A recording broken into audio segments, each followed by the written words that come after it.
Hello मेरे जवानों, कैसे हैं आप सभी लोग। मैं आपका फिजिक्स गुरु जितिन मित्तल एक और नए लेक्चर के साथ आपके साथ जुड़ रहा हूं।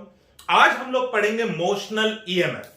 अगर हम पढ़ेंगे कि अगर एक मेटालिक रॉड को कुछ वेलोसिटी से मैग्नेटिक फील्ड में मूव कर दिया जाए तो किस तरह से उसके अक्रॉस एक ईएमएफ इंड्यूस हो जाता है और वो ईएमएफ का मैग्नीट्यूड कितना होगा। एंड देन उसी कॉन्सेप्ट पे बेस्ड हम एक दो क्वेश्चंस भी देखेंगे। तो अगर आपको वीडियो समझ आती है, अच्छी लगती है, तो प्लीज लाइक कर दीजिएगा, चैनल सब्सक्राइब कीजिएगा एंड अपने डाउट्स आप कमेंट्स में पूछ सकते हैं। तो आइए शुरू करते हैं।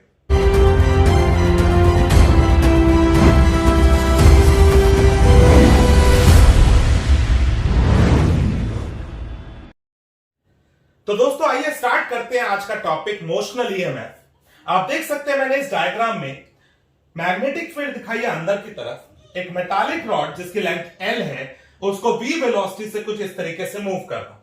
तो क्या होगा जैसे ही मैं इस मेटालिक रॉड को मूव करूंगा, इस रॉड के अंदर इलेक्ट्रॉन्स है, मेटल है, तो जैसे ये रॉड मूव करना स्टार्ट होगी मतलब इसके अंदर के सारे इलेक्ट्रॉन्स इधर मूव कर रहे हैं। एंड वी नो अगर मैग्नेटिक फील्ड में चार्ज पार्टिकल मूव कर रहा है तो उस पर फोर्स लगना चाहिए। तो उस फोर्स की डायरेक्शन के लिए हम लोग फ्लेमिंग्स लेफ्ट हैंड रूल पढ़ चुके हैं। तो लगाते अप्लाई करते हैं Fleming's left hand rule, father mother child. तो मतलब मैग्नेटिक फील्ड अंदर की तरफ हो गई मेरे पास, है ना। इलेक्ट्रॉन सारे उधर जा रहे हैं तो इलेक्ट्रॉन्स नेगेटिवली चार्ज है, तो मैं इस मिडिल फिंगर को अपोजिट में रख दूंगा। फोर्स किधर आया? डाउनवर्ड्स। तो जैसे मैं इस मेटालिक रॉड को इधर मूव करना स्टार्ट करूंगा, इसके अंदर के इलेक्ट्रॉन्स पर एक मैग्नेटिक फोर्स लगना शुरू हो जाएगा, जिसकी वजह से इलेक्ट्रॉन्स इस एंड की तरफ मूव करने लग जाएंगे। Let's say this is P and this is Q and. तो इलेक्ट्रॉन्स क्यू एंड की तरफ मूव करने लग जाएंगे। दैट मींस ये एंड नेगेटिव होना शुरू हो जाएगा और ये एंड पॉजिटिव। अब अगर ये पॉजिटिव और ये नेगेटिव बनना शुरू हो गया तो इस प्लस से माइनस की तरफ अंदर एक इलेक्ट्रिक फील्ड डेवलप होनी स्टार्ट हो जाएगी और ये इलेक्ट्रिक फील्ड की वजह से उन इलेक्ट्रॉन्स पे अपोजिट में फोर्स लगेगा, मतलब ये फोर्स लगना स्टार्ट हो जाएगा, इलेक्ट्रिक फोर्स। जैसे जैसे ये सेपरेशन बढ़ता जाएगा इलेक्ट्रिक फील्ड की वैल्यू बढ़ती जाएगी, ये इलेक्ट्रिक फोर्स की वैल्यू बढ़ती जाएगी और ये तब तक होगा जब तक ये इलेक्ट्रिक फोर्स इस मैग्नेटिक फोर्स के बराबर ना हो जाए। जैसे ये बराबर हो जाएंगे तब फर्दर सेपरेशन रुक जाएगा, ये मोशन रुक जाएगा। तो इसका मतलब कि जब इक्विलिब्रियम अटेन होगा तो Fe और Fb बराबर हो जाने चाहिए। Fe को मैं लिख सकता हूं QE, Fb को मैं लिख सकता हूं QVB, थीटा 90 डिग्री है। तो मेरे पास electric field is equal to VB आ गया। मैं यहां पर इलेक्ट्रिक फील्ड को dV बाय dr लिख सकता हूं। Here E stands for dV यानी EMF। तो मेरे पास इंड्यूस्ड EMF इज BLV। तो जो EMF मेरे पास इस रॉड के अक्रॉस आएगा वो होगा BLV। और ये फॉर्मूला अप्लाई करते वक्त एक बात बड़े ध्यान से देखनी है, इसमें जो ये तीनों ही टर्म्स है, इस डायग्राम में इन तीनों टर्म्स को देखो, ये तीनों ही आपस में एक दूसरे के परपेंडिकुलर है, B, L और V। तो ये हमारे पास हुआ आज का कॉन्सेप्ट कि अगर हम एक मैग्नेटिक फील्ड में एक मेटालिक रॉड को कुछ इस तरीके से मूव कर दे कि बी, एल और वी तीनों परपेंडिकुलर हो तो जो ईएमएफ इंड्यूस होगा दैट विल बी BLV। तो आइए अब एक और बात करते हैं कि अगर मैं इसी रॉड के अक्रॉस एक वायर यहां पर कनेक्ट कर देता और इसको एक क्लोज्ड लूप बना देता और मैं इसको मैग्नेटिक फील्ड में मूव करता, और जो हमने फैराडेज लॉ पढ़ा कि चेंज इन फ्लक्स की वजह से ईएमएफ इंड्यूस होना, क्या वही कॉन्सेप्ट के अकॉर्डिंग यही एक्सप्रेशन आएगी या नहीं? तो आइए उसको भी देखते हैं दो और तरीके से। तो दोस्तों यहां पर मैंने दो डायग्राम्स आपके सामने बनाए। मैंने यहां पर ये मेटालिक रॉड दिखाई है PQ, यहां पर ये मेटालिक रॉड दिखाई है। यहां पर मैंने इससे ये एक कॉइल कंप्लीट कर दी है। नाउ मैं v वेलोसिटी से इस कॉइल को मैग्नेटिक फील्ड के बाहर की तरफ लेके जा रहा हूं, तो ऑब्वियसली मैग्नेटिक फ्लक्स घट रहा होगा। यहां पर मैंने PQ लेट्स से RS ये एक कॉइल दिखाई है, एंड जो यहां पर ये PQ आर्म है इस कॉइल का, suppose this arm is movable on these rails. Okay, तो यहां पर भी जब मैं इसको v वेलोसिटी से इस रॉड को मूव करूंगा तब अगेन ये फ्लक्स कम हो रहा होगा। तो मैं इन दोनों ही केसेस में ध्यान से देखूं तो मैग्नेटिक फील्ड L और V परपेंडिकुलर है, मैग्नेटिक फील्ड L और V परपेंडिकुलर है। तो यहां पर मैं फैराडे के कॉन्सेप्ट के अकॉर्डिंग इंड्यूस्ड ईएमएफ की एक्सप्रेशन फाइंड करने की कोशिश करता हूं। तो जो होनी चाहिए मेरे पास E is equal to minus d by d t of magnetic flux. अगर मैं यहां पर मैग्नेटिक फ्लक्स को लिखूं तो that will be B into A, area will be L into x. Let's say this is x, जो ये variable होने वाला है, जैसे जैसे ये बाहर जाएगा तो मेरे पास ये x की वैल्यू चेंज हो रही होगी, डिक्रीज हो रही होगी। तो मैं इसको लिख सकता हूं एरिया को L into x, length into breadth. Same यहां पर देखो L इंटू एक्स, जैसे जैसे ये अंदर आएगा ये x की वैल्यू कम हो रही होगी। So now I can write this as this, and dx by dt is the rate of change of x। ये x किस रेट से कम हो रहा होगा? v वेलोसिटी से, और कम हो रहा है तो माइनस v। यहां पर भी देख लो माइनस v, क्योंकि कम हो रहा है x। तो एक्सप्रेशन ईएमएफ की क्या आ गई? BLV। तो अगर मैं यहां पर लेंज लॉ के अकॉर्डिंग पोलैरिटी फाइंड करने की या करंट फाइंड करने की कोशिश करूं, चेक करते हैं। अब ये बहुत इंटरेस्टिंग होने वाला, ध्यान से देखिएगा, क्योंकि मैं आपको लेंज लॉ बता चुका हूं। अगर मैं यहां पर देखूं तो मेरे पास ये कॉइल बाहर आ रही है तो फ्लक्स कम हो रहा है। फ्लक्स कम हो रहा है तो जिस तरफ B की डायरेक्शन है उस तरफ राइट हैंड का अंगूठा रख दूंगा। चेक करो, करंट इज लाइक दिस। तो ये करंट होने का मतलब क्या हुआ? इस रॉड में करंट इज दिस, और करंट की डायरेक्शन उस तरफ लेते हैं हम जो इलेक्ट्रॉन के मोशन के अपोजिट होता है। तो दैट मींस इलेक्ट्रॉन का मोशन कुछ ये रहा होगा, ये एंड नेगेटिव रहा होगा और ये एंड पॉजिटिव। सेम ऐसे यहां पर सोचो, यहां पर क्या हो रहा है? अगेन फ्लक्स कम हो रहा है। फ्लक्स कम हो रहा है मेरे पास, तो इसका मतलब क्या हुआ कि मेरे पास जिधर भी की डायरेक्शन है मैं उसी तरफ राइट हैंड का अंगूठा रख दूंगा। अगेन मेरे पास देखो करंट की डायरेक्शन क्या आई? दिस। तो यहां पर मेरे पास इस रॉड में करंट ये आया, और ये करंट होने का मतलब इलेक्ट्रॉन्स इधर मूव कर रहे होंगे, ये एंड नेगेटिव, ये एंड पॉजिटिव। अब जरा चेक करते हैं जो हमने अभी पढ़ा था इससे ठीक पहले, क्या उसके अकॉर्डिंग ये नेगेटिव और पॉजिटिव मैच कर रहा है, नहीं कर रहा। चलो पहला वाला केस देखते हैं। रॉड इधर मूव कर रही है तो मेरे पास मैग्नेटिक फील्ड अंदर है, रॉड इधर मूव कर रही है तो इसके सारे इलेक्ट्रॉन्स उधर जा रहे हैं, तो मैं मिडिल फिंगर को अपोजिट में रखूंगा। देखो फोर्स किधर आया? डाउनवर्ड्स। फोर्स डाउनवर्ड मतलब इलेक्ट्रॉन्स पे नीचे फोर्स लग रहा है, तो ये वाला एंड नेगेटिव और ये वाला एंड पॉजिटिव हो जाएगा। यहां पर ट्राई करता हूं, मैग्नेटिक फील्ड ये रही, मेरे पास सारे इलेक्ट्रॉन्स इधर आ रहे हैं, तो मतलब मिडिल फिंगर को उधर रखूंगा। फोर्स सपोज ऊपर आया तो इलेक्ट्रॉन्स पे फोर्स ऊपर लग रहा है, तो ये एंड नेगेटिव और ये एंड पॉजिटिव। अब यहां पर स्टूडेंट्स कुछ मिस्टेक करते हैं। क्या मिस्टेक करते हैं? क्योंकि जनरली जो मैंने आपको पिछली क्लास में समझाया फ्लक्स वाला, उसको सोचना बड़ा आसान है, और बच्चे generally Fleming's right hand rule का इस्तेमाल कर लेते हैं, जो मैं अभी बताता हूं आपको यहां पर। तो बच्चे करते क्या है, जैसे इंड्यूस्ड करंट की डायरेक्शन ये आई, और जनरली हम करंट की डायरेक्शन हमेशा क्या बनाते थे? Plus to minus. लेकिन यहां पर क्या आ रहा है? देखो minus two plus.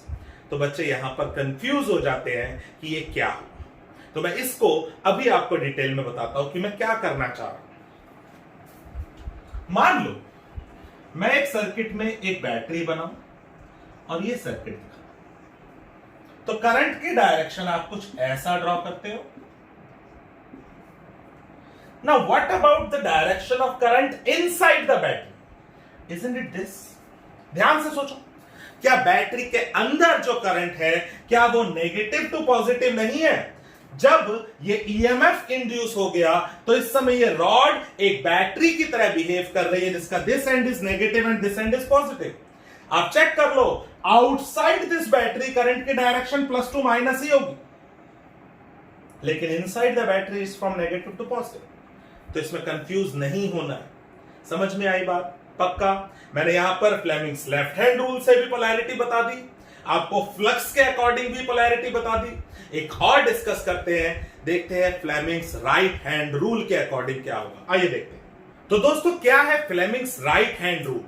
Induced current की डायरेक्शन फाइंड करने के लिए हम फ्लेमिंग के राइट हैंड रूल को यूज कर सकते हैं, जिसमें अगेन हम अपने मिडल फिंगर इंडेक्स फिंगर और थंब को कुछ इस तरह से म्यूचुअली परपेंडिकुलर डायरेक्शंस में अरेंज कर लेंगे। Mother, father, child, motion, field, current. Motion, conductor का मोशन किस तरफ हो रहा है, मैग्नेटिक फील्ड किस तरफ है, एंड करंट। तो चलो पहले केस में अप्लाई करते हैं। मेरे पास मैग्नेटिक फील्ड इनसाइड है, मोशन किधर हो रहा है, इस तरफ हो रहा है, तो आप देख सकते हो करंट किस तरफ आया, अपवर्ड्स। यहां ट्राई करते हैं अगेन, मैग्नेटिक फील्ड किधर है, अंदर, मोशन किधर हो रहा है, इस तरफ, तो देखो करंट किधर आया, डाउनवर्ड्स। तो चाहे आप Fleming's right hand rule use करो, चाहे Fleming's left hand rule use करो, चाहे मैग्नेटिक फ्लक्स का कॉन्सेप्ट यूज करो, तीनों से आंसर्स सेम आने वाले। I will suggest you to use Fleming's left hand rule, क्योंकि जनरली जो मैंने कहा मिस्टेक कि इससे फ्लेमिंग्स राइट हैंड रूल से आप इंड्यूस्ड करंट की डायरेक्शन सही फाइंड कर लोगे, लेकिन बच्चे जनरली करंट अगर यूं है तो ये एंड प्लस और ये एंड माइनस दिखा देते, जो कि मैंने कंफ्यूजन अभी आपको दूर कर दी कि inside the battery actually it is opposite, it's from negative to positive. तो आई होप आप सभी लोगों को ये कॉन्सेप्ट एग्जैक्टली समझ आया हो कि ओके, मोशनल ईएमएफ में जो इंड्यूस्ड ईएमएफ के एक्सप्रेशन होगा, मैग्नीट्यूड होगा, दैट विल बी बीएलवी, और एक्सप्रेशन का फॉर्मूला लगाते वक्त न्यूमेरिकल में बड़ा ध्यान रखना है, बी, एल और वी तीनों आपस में परपेंडिकुलर होने चाहिए। ओके, तो ये फॉर्मूले का हम ध्यान रखेंगे, और आइए इस पे बेस्ड दो न्यूमेरिकल्स करके देखते हैं। चलिए देखते हैं। तो आइए दोस्तों स्टार्ट करते हैं। एनसीईआरटी एक्सरसाइज का 7th क्वेश्चन है। इसमें वो कह रहा है कि एक मेटालिक वायर है या एक रॉड है जिसकी लेंथ आपको गिवन है, और वो ईस्ट वेस्ट डायरेक्शन में पड़ी हुई है लाइक दिस, एंड ये परपेंडिकुलरली डाउनवर्ड्स गिर रही है 5 मीटर पर सेकंड की स्पीड से। ओके, कह रहा है, और आपको कह रहा है कि horizontal component of magnetic field is this much. अब इस क्वेश्चन को करते वक्त ये एक हमारे पास प्री नॉलेज होनी चाहिए, जो चैप्टर 5 में हम पढ़ चुके हैं, कि अर्थ का जो हॉरिजॉन्टल कंपोनेंट आपको कभी भी सोचना है तो it's always from your south to north, it's like this horizontal component. हमेशा कैसा सोचना है, कुछ ये। अब ध्यान से सोचो, रॉड ये गिर रही है, मैग्नेटिक फील्ड ये रही, लेंथ ये रही, वेलोसिटी ये रही, बी एल वी तीनों परपेंडिकुलर है, तो ईएमएफ इंड्यूस हो जाएगा, और कितना होगा, instantaneous EMF is B L we.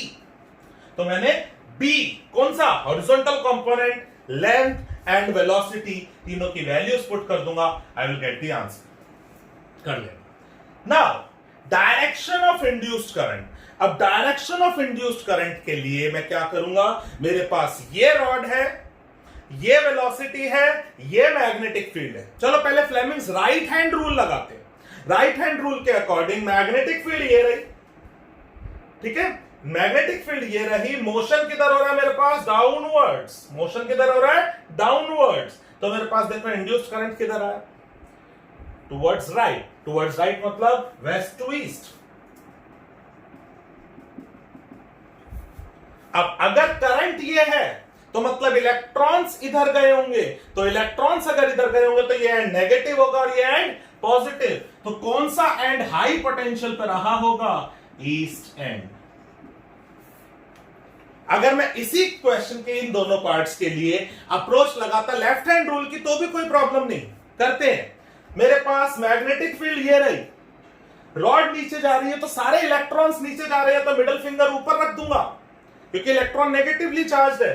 Thumb किधर है, इशारा इधर, मतलब इलेक्ट्रॉन्स इधर जा रहे हैं, तो करंट किधर हुआ, देखो again west to east. Electrons अगर इधर गए तो ये एंड नेगेटिव हुआ होगा, ये and positive, again east and is at high potential.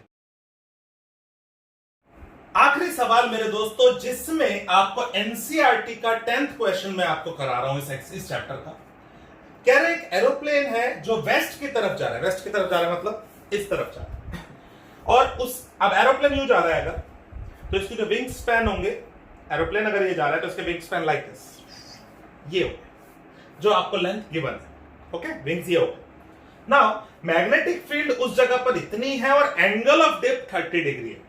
कह रहा है बताओ जो इसकी विंग्स है उनके अक्रॉस कितना ईएमएफ इंड्यूस होगा। तो पहले तो सोचते होगा भी नहीं होगा भाई, एल ये रहा, वेलोसिटी ये रही, ओ ये परपेंडिकुलर है, एंड अगर मैं horizontal component of magnetic field सोचूं वो तो ये रहा, तो क्या BH और L आपस में पैरेलल नहीं हो गया? तो मतलब BH की वजह से इस बार कोई EMF नहीं हो। सोचते हैं, और L ये रहा, V ये रहा, B वर्टिकल ये रहा, L V B V और तीनों परपेंडिकुलर है। यस, EMF इंड्यूस होगा। कितना होगा? BV LV। पिछले क्वेश्चन में और इस क्वेश्चन में पता लगा, पिछले मैंने BH यूज करा था, BV नहीं, क्योंकि पिछले में याद करो डाउनवर्ड गिर रहा था। V और BV एक ही डायरेक्शन में हो गए थे। मैंने कहा था B L और V तीनों परपेंडिकुलर ढूंढना। ओके, तो मैंने यहां पर जबरदस्ती BH LV नहीं लगाया। यहां पर क्या हो रहा था? विंग स्पैन ये रहे, L V ये रहा, BV ये रहा, L V और BV तीनों परपेंडिकुलर। नाउ BV की वैल्यू कैसे निकालूं? अगेन पिछला चैप्टर पता होना चाहिए। अगर मुझे एंगल ऑफ डिप पता है, B पता है, तो B vertical is B sine delta LV। मुझे L पता है, मुझे वेलोसिटी जो कि इसमें गिवन थी मीटर पर सेकंड में बदला, सारी वैल्यूज पता है, पुट करूंगा, मेरे पास आंसर आ जाएगा। तो आई होप मेरे दोस्तों आपको आज का लेक्चर एग्जैक्टली समझ आया। क्विक समरी में अगर बात करूं, आज मैंने ये पढ़ाया कि अगर मैग्नेटिक फील्ड में किसी एक रॉड को हम v वेलोसिटी से मूव कर देंगे सच दैट कि B L और V तीनों परपेंडिकुलर हो, तो जो EMF इंड्यूस होगा वो BLV होगा।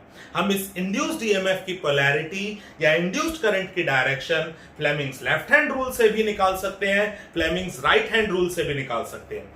लेफ्ट हैंड रूल से मैं एक्चुअली इलेक्ट्रॉन्स पे लगने वाले फोर्स की डायरेक्शन फाइंड करूंगा। इलेक्ट्रॉन्स जिधर जा रहे होंगे वो एंड मेरे पास नेगेटिव एंड हो जाएगा, और इलेक्ट्रॉन जिधर जा रहे होंगे उसके अपोजिट में इंड्यूस्ड करंट सोच लूंगा।